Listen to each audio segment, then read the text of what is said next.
asalaamaaleykum la famille siyaarawaat naa leen baax j'espère que yéen a ngi am jàmm. Voilà donc tey damaa ñëw bëgg leen expliquer li nga xam ne moom lañ naan le métaverse mu nekk concept boo xamante ni ñu bari comprendre guñ lan mooy le métaverse.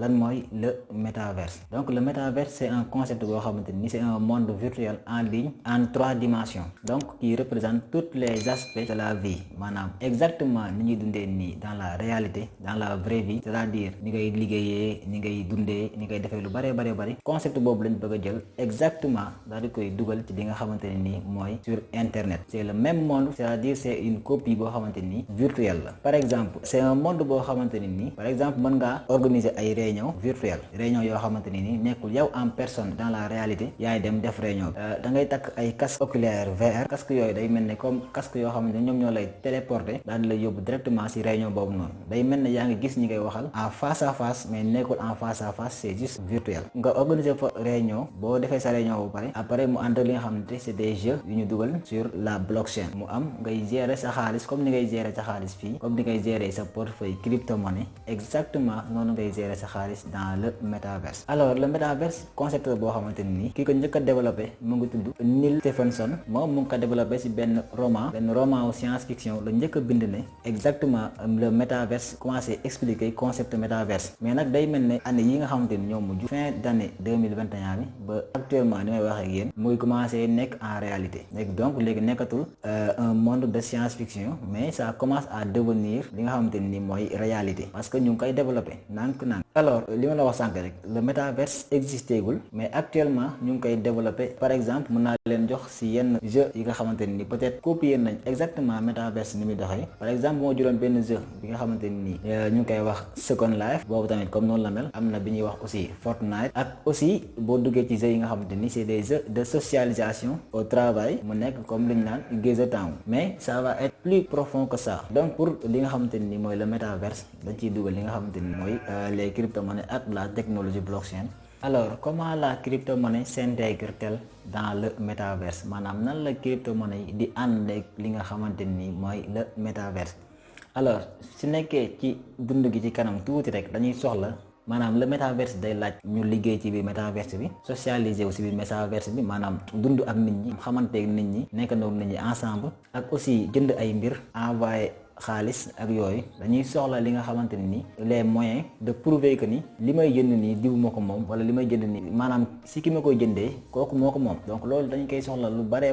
ci li nga xamante ni mooy le métaverse. Nous devons aussi également nous sentir en sécurité maanaam dañoo soxla am sécurité ci lépp lu ñuy def maanaam tey suñu xaalis bu ñu koy envoyé soxla nañ ne xam ne réseau bii ñuy envoyé xaalis bi kat réseau bu wóor la mën na ci envoyé xaalis bi te du am problème. Donc loolu aussi dañ koy soxla ci li nga xamante ni mooy le métaverse. Donc loolu lépp nag buñ ko xoolee càmbaral ba ci biir ñu gis ne amul lenn loo xamante ni gën naa wóor li nga xam ne mooy la blockchain ak les crypto-monnaies. Donc développeurs yu bari jàpp nañ ne blockchain ak les crypto-monnaies maanaam point yooyu ma lim yëpp ñoom ñoo ko ëpp te ñoom ñoo gën a am sécurité ñoom ñoo gën a am transparent. Kon dañ naan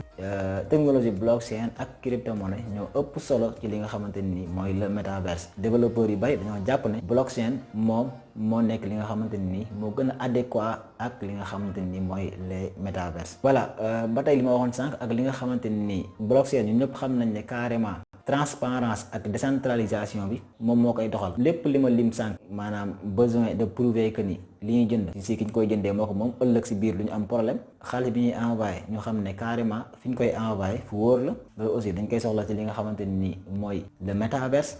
Principe yooyu yëpp bi li nga xamante ni fa la ëppee mooy li ñu naan la blockchain. Les principaux aspects yi nga xamante ne nii moo tax développeurs yu bari wala boog moo tax ñi mel ne man jàpp ne blockchain moo gën a adéquat ak métaverse.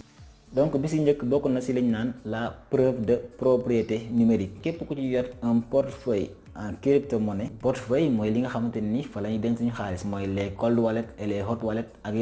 yeneen yi mel ne moom comme ay MetaMask comme Binance comme yeneen ak yeneen. Day ànd ak li nga xamante ni moom lañ naan les clés privées ak les clés publiques. Clé privée ak clé publique expliqué woon naa ko aussi suñu vidéo bi jàll boobu mooy expliquer aussi les mots les plus utilisés dans la blockchain. Expliqué naa ko aussi ci li nga xamante ni ba may expliqué lan mooy la technologie de la blockchain. Donc naa leen defaral lien yi ci kaw muy basculer ou bien dans les descriptions, comme ça ngeen mën ko dem xool vidéo yi mën a comprendre lan mooy clé privée ak clé publique aussi. bi boo amee portefeuille en crypto-monnaie boo defee envoi, donc mën nañoo xam ne carrément yow yaay propriété li ngay envoyé wala yaay propriété li ngay jot. Donc loolu aussi lu am solo la ci monde des métaverses. ak tamit dañuy soxla li nga xamante ni mooy la collection numérique. Donc comme ni ñu soxlawee xam li may jënd ci kan la jógee, noonu aussi lañ bëgg a xamee objet bi may jënd ndax ki ma koy jaay aussi moo ko moom, ndax c'est certifié. Donc loolu aussi mën naa ne ak li nga xamante ni moom mooy les NFT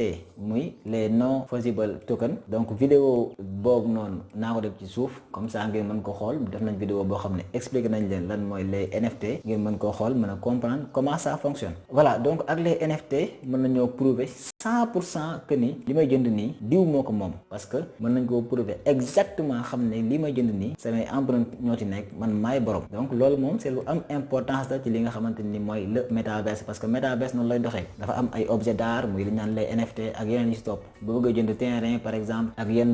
projet yi nga xamante ni dañ koy proposer, soxla na nga xam li may jënd nii ndax diwa ko moom wala ndax c'est certifié wala yooyu, parce que comme on est dans le numérique day bëri ay piratage ak genre yooyu. Donc lu am solo la. Voilà, aussi dañuy soxla aussi li nga xamante ni mooy le transfert de valeur. Maanaam métaverse aussi day besoin benn moyen boo xam ne day transférer ay valeur en toute sécurité et en toute confiance. Donc les devises en jeu aussi day soxla ñu vérifier que loolu ba nga xamante ni day am solo. Soxla nga aussi mu nekk loo xamante ni di ko mën a envoyer en toute sécurité, kenn bañ cee am benn problème. Loolu aussi blockchain moo ci ëpp doole actuellement fi may wax ak yéen. Ak aussi la gouvernance, maanaam la possibilité de contrôler les règles de votre transaction dans le métaverse. Donc les tokens de gouvernance yooyu tamit expliqué woon naa ko la fois passée ba may expliquer les différents types de crypto-monnaie et leur usage. Boobu aussi naa leen defar vidéo bi dans les descriptions, comme ça ngeen dem mën ko xool. Maanaam tey loo bëgg a def tey ci àdduna bi fi mu toll nii dangay bëgg a xam ni muy doxee, parce que tey actuellement suñu gouvernement yi mayuñ ñu possibilité ñuy xam carrément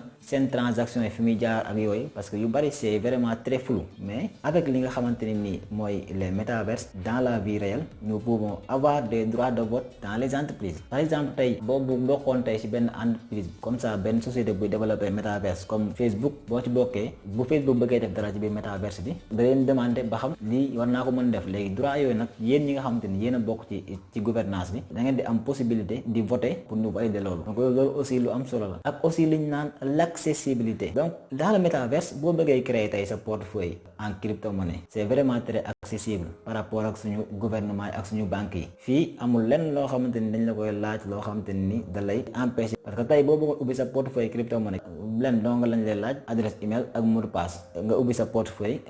en crypto-monnaie di def say transaction ak népp nu la neexee nga gérer ko noonu. Te loolu lu am solo la dans le monde entier muy l'accessibilité. Donc les crypto-monnaies sont vraiment très accessibles. Foo mën ci nekk ci monde bi boo amee sa connexion di nga mën a am sa portefeuille en crypto-monnaie di def say transactions dans le métaverse. Voilà, ak aussi li ci topp mooy interopérabilité. Ak projet yi nga xamante ni nii ñu ngi mel ne comme Polkadot ñu koy wax DOT muy dot, ak aussi Avalanche ñu koy wax AVAX, ñoom dañuy permettre nga créer donc des blockchains personnalisées. Maanaam blockchain yoo xam ne yow yaa koy créer sa bopp, yaay noo ko sentir noonu ngay créer sa blockchain bi doxalee ko noonu. Donc qui peuvent interagir entre elles. Par exemple mën nga créer un blockchain A et un blockchain B, ñu defante seen transaction en même temps. Donc yaay xool noo leen di équilibrer ba ñoom ñaar comme ça ñuy interagir ensemble. Voilà, donc un métaverse unique devra connecter plusieurs projets, mooy li may wax tey dajale projets yu bari dans la technologie blockchain. Donc te li nga xamante ni mooy la technologie de la blockchain moom vraiment déjà am na solution yi nga xamante ni yëpp métaverse da ko soxla. Dafa mel ne dañ koo créé woon à l'avance di xaar li nga xam ne mooy le métaverse pour mu ñëw dugg ci carrément nga xamante ni lépp lu nekk ci biir métaverse la blockchain entraîne na ko. Un emploi dans le métaverse, maanaam liggéey yi nga xamante ni moom moo am ci métaverse nan lay doxee. Donc comme ni mu ko waxee woon sànq, métaverse day combiner day dajale lépp li nga xamante ni dafa am dans la vraie vie mu copier ko exactement dugal ko ci li nga xamante ni mooy le métaverse. Tey dans la vraie vie képp ku wax la vraie vie wax li nga xamante ni mooy liggéey bi nga xamante ni mooy tax nit ki di mën a dund di mën a faj ay soxlaam. Donc loolu pour ñu expliquer leen ko dans le métaverse, donc c'est vraiment très simple. Voilà, comme actuellement nit ñi ñu bari ak li nga xamante ni mooy pandémie Covid 19 bi ñu bari seen kër la ñuy liggéey muy li ñu naan les télétravail ak tout ça ak aussi métaverse am na ñoo xam ne ñu ngi ciy liggéey toog seen kër di liggéey ci li nga xamante ni mooy le métaverse. mën nga li ma la wax sànq créer li nga xamante ni mooy ay réunion interagir ak say avatar personnel maanaam boo takkee sa casque oculaire vert mën nga organiser say réunion ngeen toog ak say collègues ku nekk takk sa casque ku si nekk mën naa nekk sa kër wala kii nekk France kii nekk Allemagne kii nekk Sénégal kii nekk Burkina Faso ngeen def seen réunion day mel ne yéen a ngi nekk ensemble et en même temps donc c'est vraiment très important donc emploi yooyu day libérer lu bari mën nga sax bañ a am bureau mën nga toog sa kër donc bañ a louer ay appartement di fay ay location yooyu donc sa biir kër mën nga faa commencer liggéey am say personnel yoo xamante ni dañuy nekk dans le monde entier ngeen di mën a def seen travail donc de manière indépendante te loolu c'est vraiment très important donc actuellement sax am na liggéey yoo xam ne c'est similaire am na ñoo xam ne ñu ngi ci dëkk yu bari di comme ça ki nekk Sénégal ki nekk France ki nekk Allemagne bu ñuy liggéey donc buñ baree am réunion dañuy taal application yi nga xam ne mooy Zoom wala boog Google Meet donc def seen réunion en toute transparence donc c'est le même principe mais li tax métaverse aussi gën koo profond mooy métaverse da ngay mel ne yaa ngi toog ak say collègues de face à face donc c'est vraiment très important côté boobu noonu. lan mooy avenir u métaverse entreprise bi nga xamante ni moo tuddoon Facebook en octobre 2021 ki nga xamante ni mooy Mark Zuckerberg daa changé tur bi tuddee ko Meta uniquement pour gën a xuus ci li nga xamante ni mooy le métaverse donc moom moo nekk entreprise bi nga xamante ni moom moo gën a porter la voix des métaverse ak crypto-monnaie bi nga xamante ni mooy le Gem donc mooy stable coin bi nga xamante ni moom la société bi nga xamante ni mooy Meta bu Mark Zuckerberg créé ak aussi ay yeneen sociétés yoo xamante ni comme Microsoft Google ak Apple bi nga xam ne ay iPhone ay yooyu fa lañ nekk donc loolu aussi c'est vraiment très important ci li nga xamante ni mooy le métaverse parce que entreprise yu mag yëpp nekk ci àdduna bi ñu ngi développé li nga xamante ni mooy le métaverse déjà par exemple mën nañ jàpp ne métaverse mu ngi en cours de route donc d'ici peu peut-être mën na nekk à jour. alors bu ñuy wax tey métaverse boo xamante ni nii ça sera alimenté par les crypto-monnaies et la technologie blockchain donc benn intégration supplémentaire day am entre li nga xamante ni mooy les NFT ak le monde virtuel 3D donc loolu moo nekk actuellement la prochaine étape bi nga xamante ni dañ ciy dugg donc ñi nga xamante ni dañoo yor ay NFT mën nañ ko jaay dans les plateformes comme OpenSea ak aussi li nga xamante ni mooy Bakery-Swap mais il n'existe pas encore amagul plateforme 3D populaire boo xamante ni mën nga faa jaay say NFT donc loolu actuellement moo nekk travail bi nga xamante ni tous les développeurs ñu ngi ci donc à plus grande échelle pour créer des applications yi nga xamante ni peut-être de type métaverse pour ñu mën faa def yooyu nga xamante ni moo commencé manqué gum ci li nga xamante ni mooy les métaverses mais mën nañ jàpp ne c'est en cours c'est en cours de route donc c'est vraiment très important. Voilà, donc bien que l'on soit encore très loin, bien que ñu ngi ci foo xamante ni développé guñ le métaverse complètement c'est d'ailleurs très loin ñu ngi ci commencement gi donc mais mënuñoo jàpp ne le métaverse ñu ngi koy développer à plus grande échelle dans le monde entier donc léegi li nga xamante ni nii mooy le métaverse mën nañ koo jàppee beneen façon boo xamante ni moom la ñu utiliser li nga xamante ni mooy la technologie blockchain ak li nga xamante ni mooy les crypto-monnaies ñu bëgg koo utiliser ci li nga xamante ni mooy la science-fiction donc mu nekk loo xamante ni c'est vraiment très important et ñu bari aussi xaaruñu ko ci woon mu nekk loo xam ne c'est vraiment incroyable bis bu ñu arrivé ba toll ci phase finale li nga xamante ni mooy la création d'un métaverse unique et unifié donc ça sera vraiment très important mais nag actuellement mën nañoo côtoyer projet yi nga xamante ni mooy moo nekk en cours de route mu ngi ci en très bonne voie donc dañuy xaar rek un jour viendra ñu arrivé ci étape finale bi mais jàpp leen ni métaverse moom c'est vraiment très important dans la vie actuelle nga xam ne monde bi dafa bëri ay bouleversement yu bëri ak fin d'année yi nga xamante ni 2020 ba 2021 Covid 19 ñëw na fi ak yeneen feebar yoo xamante ni peut-être métaverse mënoon na ko éviter parce que interaction physique du am donc da ngay toog fi ngay toog di gis ñi ngay gis di wax ak ñi ngay waxtaanal ngeen nekk beneen monde boo xamante ni day mel ne yéen a ngi nekk ensemble ça c'est vraiment très important donc merci de nous avoir regardé et à très bientôt. Merci d'avoir regardé la vidéo jusqu'à la fin te aussi boo leen nekkee ay ñu bees kenn ci wàllum crypto-monnaie ak technologie blockchain n'oubliez pas ngeen télécharger livre bi nga xamante ni dañ ko bind uniquement pour ñi nga xamante ni dañuy débuter ci monde crypto-monnaie donc ñoom ñoo tax ñu bind livre bi boo leen ko télécharger ngeen lire ko rek ngeen comprendre comment ça fonctionne lien de téléchargement bi nañ ko def ci suufu vidéo bi comme ça ngeen mën koo télécharger ku ci nekk mën ci gis sa bopp ak aussi bu nekkee abonné goo leen n'oubliez pas ngeen abonné activer notification yi ndax loolu moo ñu may courage ñuy gën a mën a tourner ay vidéo mën a partager yi nga xamante ne nii mooy expérience yi nga xamante ne nii jot nañ ko xam tuuti ci wàllum crypto-monnaie.